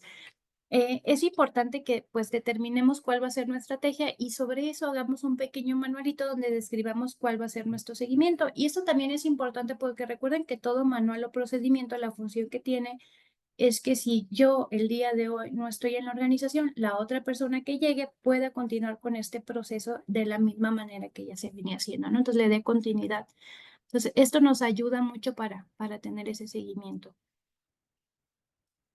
Y no sé si tengan alguna duda hasta aquí de esta parte.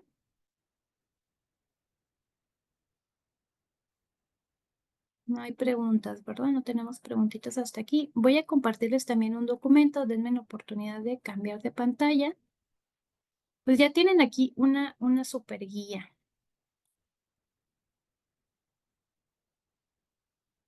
Miren, tenemos otro documento que puede ser de mucho interés para ustedes. Recuerden que esta información hay que compartirlas con nuestras amigas organizaciones para que preguntarle, oye, tú ya integraste tu expediente de beneficiario controlador, que les compartan tips, pregúntenles cómo le hicieron, cuál es el mecanismo de seguimiento, porque quizás se pudieron poner muy creativos y nos puedan dar ideas de cómo hacer el nuestro.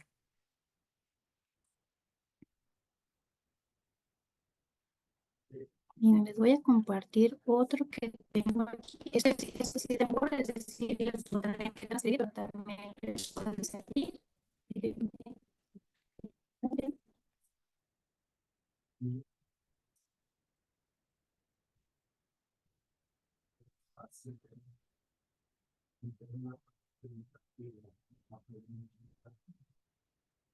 Listo, ya estamos viendo el documento, ¿verdad?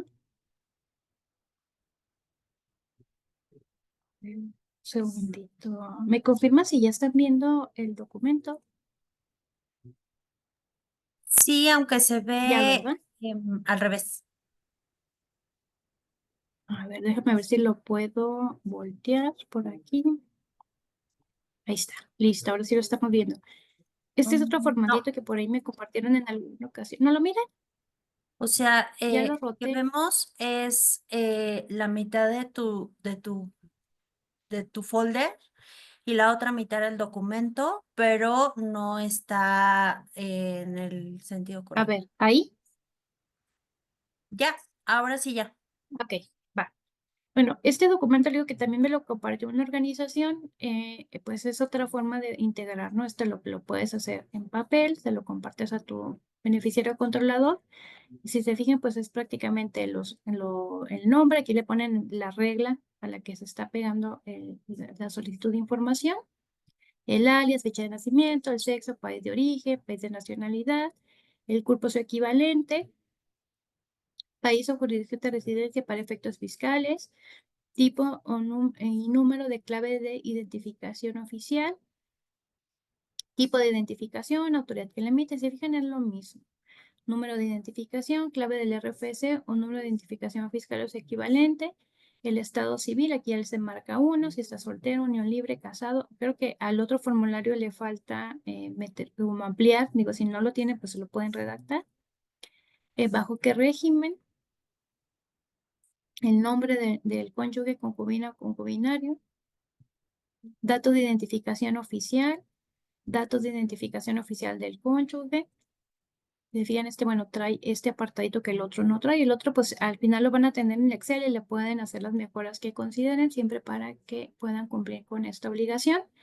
Datos de contacto, el correo electrónico, domicilio particular, firma de quien proporciona la información.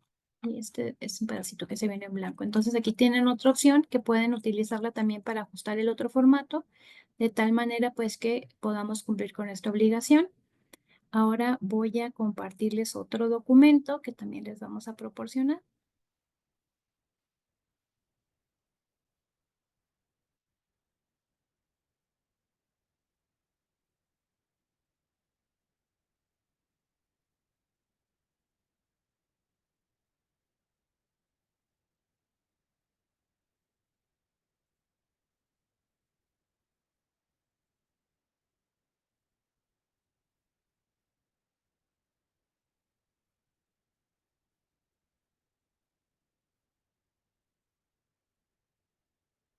Voy a tener un poquito de paciencia.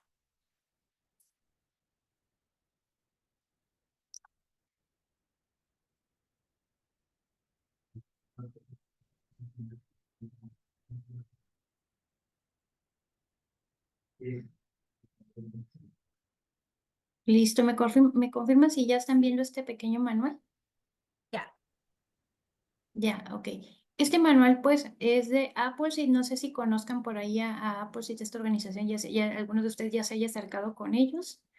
Ellos tienen este manual que es obligación de las personas morales relacionadas con la identificación del beneficiario controlador. Este manualito también se los voy a compartir. Habla pues del marco normativo, cuando entró en vigor esta obligación, el fundamento legal. Para aquellos que me pedían el fundamento legal, miren, aquí lo tienen ya todo, el fundamento. Con base en este documento pudieran redactar esa carta de solicitud de información justificando la obligación. La definición de beneficiario controlador la vamos a encontrar también en este manual. Vamos a tener procedimiento para la identificación del beneficiario controlador. Y luego vamos a encontrar otro apartado que es actualización y conservación de la información.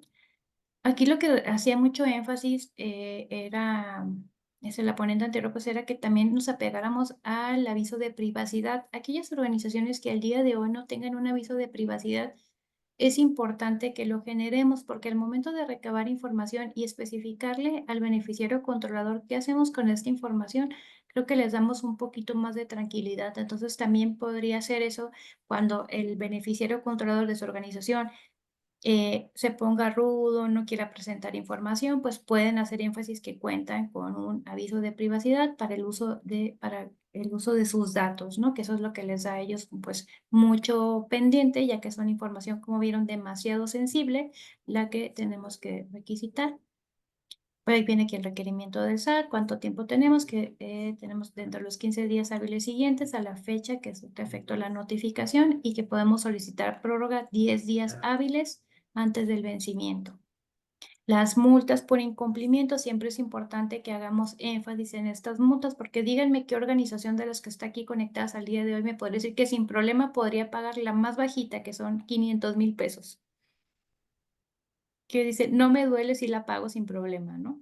Pero y acuérdense que pues estas multas van por expediente, por beneficiario controlador, por error que se cometa, ¿no? Entonces, si yo tengo dos documentos que son imprecisos, pues quizá la multa pueda ser por cada uno. Entonces, tengamos mucho cuidado porque estas multas pues podrían poner en peligro a la organización por los montos que se manejan.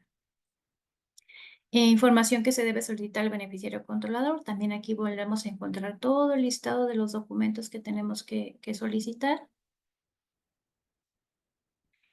Habla también de prevención de lavado de dinero, ¿no? Que para efectos de prevención de lavado de dinero, la diferencia que hay. Entonces, acuérdense siempre, cuando hablamos de beneficiario controlador, obligación de código es integrar el expediente como parte integral de beneficiario controlador, como parte integral de mi contabilidad, y estoy identificando a mi beneficiario dentro de mi organización.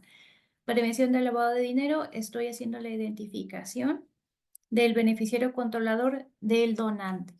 Entonces siempre es es afuera de mi organización, es hacia adentro de la organización del donante.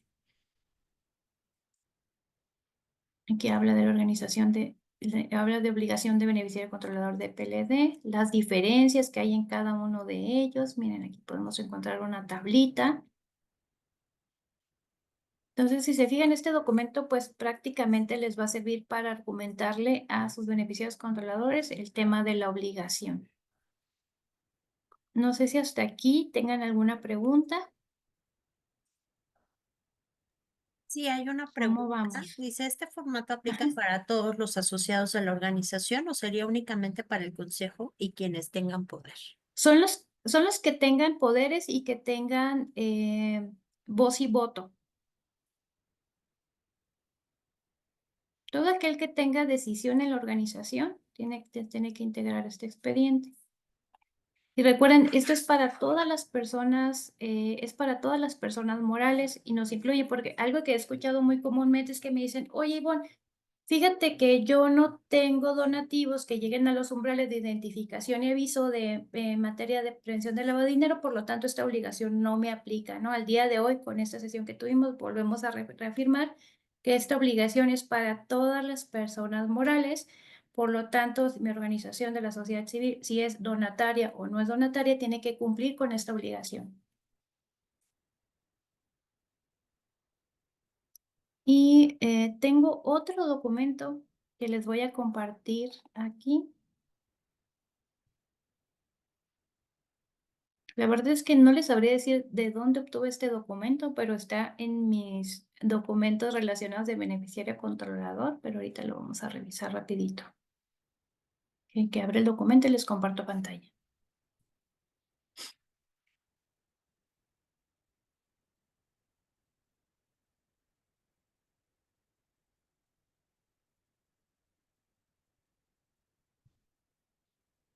Sí, déjenme compartir pantalla, ya abrió el documento.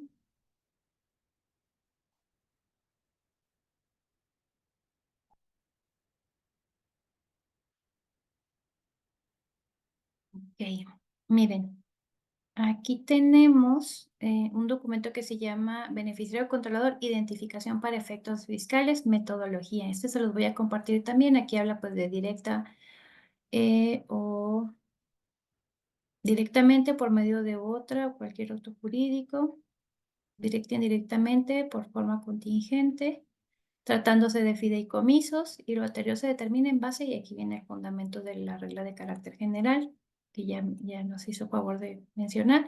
Viene también identificación de beneficiario controlador, viene otro formatito que podríamos también utilizar. Digo, cada quien revise qué se le acomoda más, qué le gusta más.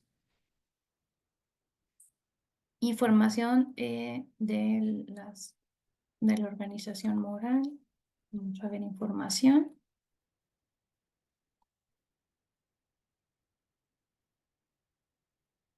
Documentos.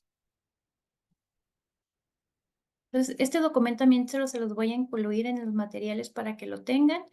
Y si alguien nos quiere compartir algún material, información adicional para compartirlo con otras organizaciones, pues les pediría que nos los hicieran llegar. Les voy a compartir mi correo. Es ivone.canet@cmfi.org. ¿Y cómo ves, Cristina? ¿Crees que sería bueno que hiciéramos este ejercicio? Sí, claro que sí, por favor, incluso si me pueden copiar a mí, vamos armando una carpeta que en algún momento estaríamos abriendo a quienes conforman la comunidad CEMEFI para que ustedes tengan acceso y puedan descargarla. ¿No? Y aquí antes de llegar al final, recuerden que dentro de 8 días tenemos la tercera parte de esta serie de webinarios. Comenzamos con el diálogos jurídicos, hoy diálogo contable, y para la siguiente semana también será un diálogo contable en donde estaremos hablando de PLD. Ivonne, si puedes también ofrecer un poco más de información, y recuerden que pues son esta serie de tres webinarios que complementan la información, que hay tantas dudas sobre este tema. Sí, no sé si la primera sesión que tuvimos en tema de PLD fue una sesión general donde se abordaron los temas, y ahorita lo que estamos haciendo hoy fue ya como una específica para beneficiario controlador como obligación contable, y la segunda vamos a tener de prevención del lavado de dinero, pero ya va a ser muy enfocada a prevención del lavado de dinero, identificación de beneficiario controlador en tema del lavado de dinero. Por eso es que era importante hacer la separación. Espero que con todo lo que vimos el día de hoy y con esos materiales, por favor, revísenlos, estudienlos, para que les quede muy claro y no prestemos a confusiones.